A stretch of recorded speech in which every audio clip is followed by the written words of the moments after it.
I'm Amanda Carter, 32 years old, and I never imagined my family would unravel right before my eyes in the grand oak-paneled library of our estate.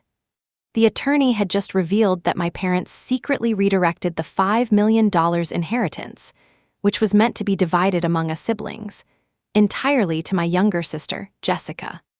My chest tightened as my grandfather, who everyone assumed was frail and half-lost in his wheelchair, suddenly rose with startling steadiness. His gaze was sharp, his voice clear. He said just 7 words that made my blood freeze. "I know exactly what you've been doing." In that instant, I realized my entire life had been built on a foundation of lies. Before I explain the chaos that followed, let me ask, have you ever felt the sting of betrayal from the very people who were supposed to protect you? If so, stay with me. What my grandfather did next left everyone speechless and completely flipped the balance of power in our family. To understand the full magnitude of what happened that day, you need to know who the Carters are. We weren't just wealthy, we were old money, New England aristocracy. Generations of security and influence had made my parents, Richard and Elaine Carter, the gatekeepers of our family legacy. My father, Richard, was a sharp businessman with an Ivy League degree, and my mother, Elaine, was the picture-perfect socialite, obsessed with appearances. Then there were us 3 kids. Ethan, my rebellious younger brother who never cared about the family company. Jessica, the baby of the family at 25, constantly showered with praise and gifts. And me, Amanda, the eldest who tried desperately to earn my place. From the start, Jessica was treated like royalty. While my baby photos collected dust in albums in the attic, Jessica's portraits were framed in gilded frames down our main hallway. Her birthday parties had ponies, entertainers, even ice sculptures, while mine were modest school gatherings. The pattern never stopped. My mother would always say, "Jessica has the same instincts as your father," even though she was more interested in shopping and social media than business. Meanwhile, I graduated from Wharton and worked tirelessly to prove I could someday help run Carter Properties, the company my grandfather, Harold, had built from nothing. Grandpa Harold was my only true supporter. While my parents beamed at Jessica's ballet recitals and politely tolerated Ethan's music gigs, Grandpa showed up for my debates, business presentations, and school competitions. He once told me, "You remind me of myself. You've got the hunger to build, not just inherit." He had started with one shabby rental building in the 1960s and grew it into a real estate empire worth over $100 million. To me, he was a legend. He believed in creating, not just keeping. But when my father took over day-to-day control, everything shifted. Despite my qualifications, my father pushed me into property management, work I did well, but far from what I had trained for. Jessica, with her mediocre degree and half-hearted effort, was immediately crowned vice president and handed major projects. The favoritism was undeniable. When I met David, a humble English teacher who became my husband, he saw through it immediately. "They're grooming Jessica for something big," he said after meeting my parents. I tried to deny it, but deep down, I knew he was right. When David and I got engaged, my parents barely reacted. A quiet dinner at the country club, nothing compared to the spectacle they would have staged for Jessica had she become engaged to one of their high society picks. I overheard my mother whisper, "A teacher? She could have had the Ashton air." Still, David and I married, buying a modest home far from the mansion, while I continued grinding away in the family business. Jessica kept floating between departments, praised for trivial things, while my successes were brushed aside. Ethan, meanwhile, stayed out of it. He was chasing his music career in Los Angeles, and honestly my parents seemed relieved he wasn't competing for the throne.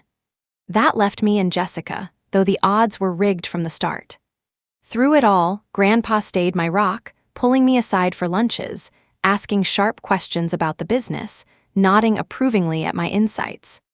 I began to hope that maybe, just maybe, when Grandpa stepped back for good, his influence would help balance things in my favor. But 2 years before everything collapsed, Grandpa's health took a sudden downturn. At first, it seemed like ordinary aging, forgetfulness, repeating stories, but soon he was moved into a private medical suite with full-time nurses. My parents insisted he was barely lucid, but I visited twice a week, bringing flowers and talking to him about the company. Sometimes, I swore his eyes sharpened when I mentioned specific deals, as though he understood more than they let on. Meanwhile, strange shifts began happening in the company. My father moved trusted staff out, replaced them with outsiders, and spent hours behind closed doors with our family lawyer, Lawrence. Whenever I asked, my mother brushed it off as estate planning. Around the same time, Jessica suddenly became passionate about the business, attending every meeting and playing the eager protégé. I couldn't shake the feeling something was being orchestrated behind my back. My suspicions grew after stumbling upon a folder in my father's office labeled succession planning. Inside were draft documents transferring millions in assets directly to Jessica. When my father caught me looking, his fury was cold and sharp. "These are private family matters, Amanda," he snapped. "Private matters that exclude me?" I countered. He shot back that not everyone had the right temperament for wealth, implying I didn't. From that moment, I began documenting everything: strange financial shifts, unexplained meetings, Jessica's sudden grooming. David thought I was obsessive, but I knew something was coming. That Christmas was the final straw. Grandpa was brought down for gifts, foggy and frail, but when no one was watching, I caught him staring at my father with a look that wasn't confusion. It was calculation. Later, Jessica warned me with a sweet smile, "You should think about life beyond Carter Properties. You'd be happier away from all this." It was clear they wanted me out quietly. Then came the day everything blew open. The family gathered in the grand library, sunlight streaming through towering windows, but the room felt heavy with tension. My father stood like a king by the fireplace. My mother was perched perfectly, hair immaculate, mask of sympathy on her face. Jessica arrived in black, looking more like she was auditioning for a role than mourning. Grandpa was wheeled in, slumped and silent. Even Ethan, awkward in a suit, looked uneasy. The lawyer, Lawrence, cleared his throat and began reading the estate arrangements. At first, it was standard language: charities, provisions, operational control. Then came the part we all held our breath for. Grandpa's original plan had split ownership equally, 40% for my father, 20% each for me, Ethan, and Jessica. But then Lawrence dropped the bombshell. 3 months earlier, under my father's power of attorney, Grandpa's plan had been revised. Jessica had already been given $5 million in cash and prime properties.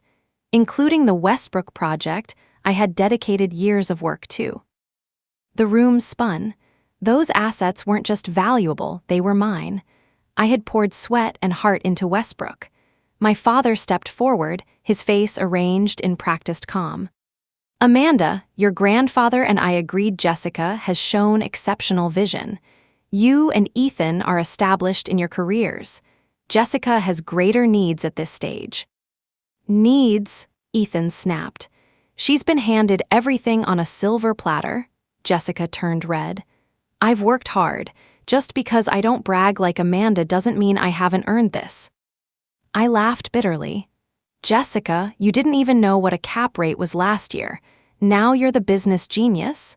My mother cut in sharply. "Amanda, this jealousy is exactly why your grandfather worried. You can't even be happy for your sister." Happy watching my life's work handed away, I demanded the documents, and Lawrence reluctantly handed them over.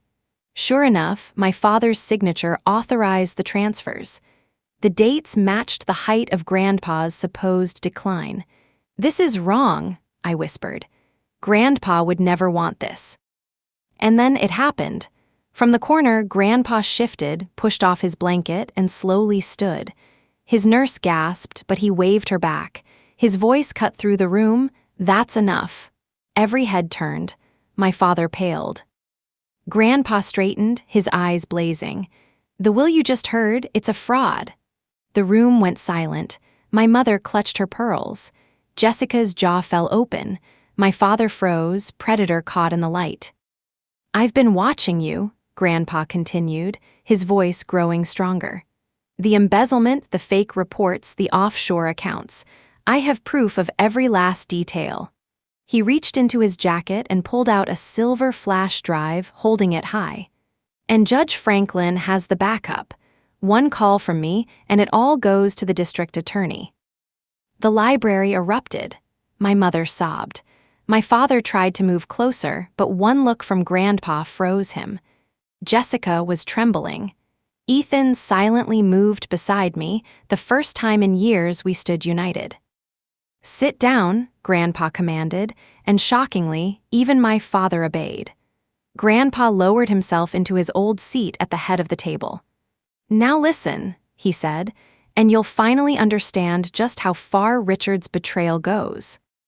Grandpa's eyes swept over the room, sharp and unyielding. 14 months ago, I started noticing things that didn't add up. Properties that should have been profitable were losing money. Development costs were Utterly inflated, I knew something was wrong. He fixed his gaze directly on my father. At first, I thought it was just poor management, but then an old friend, Judge Franklin, urged me to look deeper. He connected me to a forensic accountant and a private investigator. What they uncovered was worse than I ever imagined. "Richard, you've been siphoning money out of this company for nearly a decade. Millions, hidden in offshore accounts and shell companies." My mother's voice broke, a practiced mixture of shock and indignation. "Harold, that's absurd. Richard has grown the company's value. The reports prove." "The reports prove what Richard wanted them to show," Grandpa cut her off coldly. "The real numbers tell a different story. We should be worth nearly double what appears on paper." He turned sharply toward Lawrence, the family lawyer, who looked as though he might melt into the floor.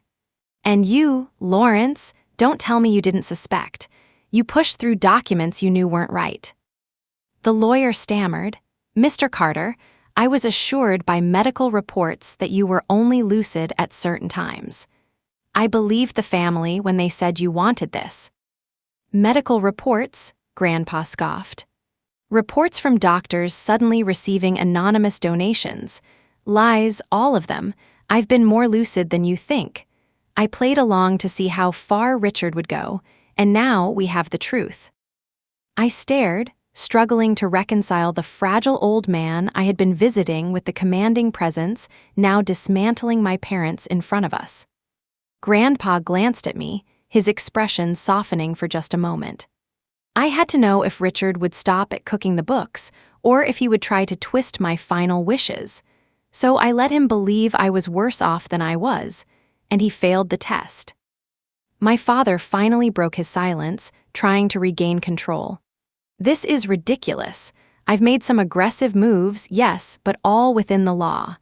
And as for Jessica's inheritance, you and I discussed it."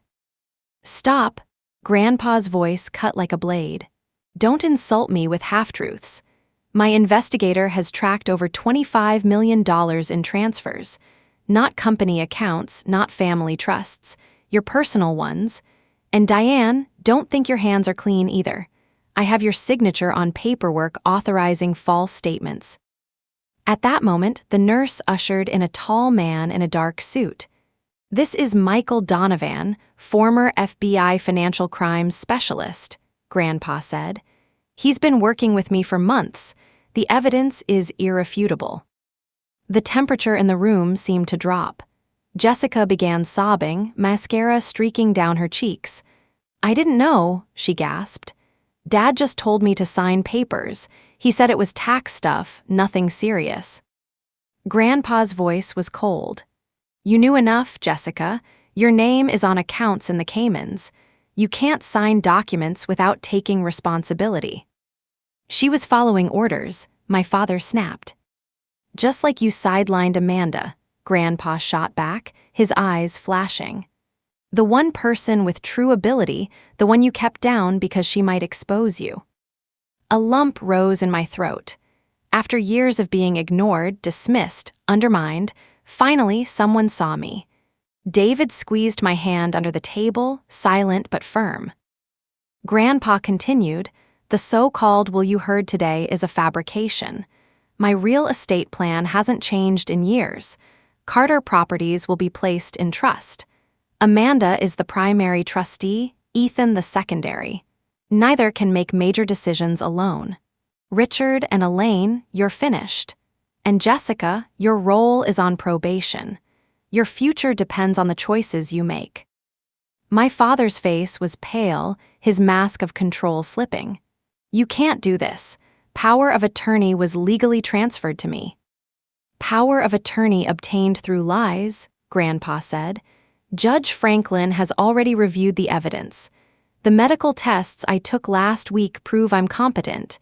And Richard," Grandpa's expression darkened, "you're not even my blood." The silence was suffocating. Ethan whispered, "What?" Grandpa's voice was heavy with pain. "When your grandmother and I couldn't conceive, she had an affair with my partner, Charles Whitmore. Richard is his son, not mine. I raised him, loved him, but he was never mine by blood." My father's jaw tightened, but he stayed silent. My mother finally burst out, "So this is your revenge?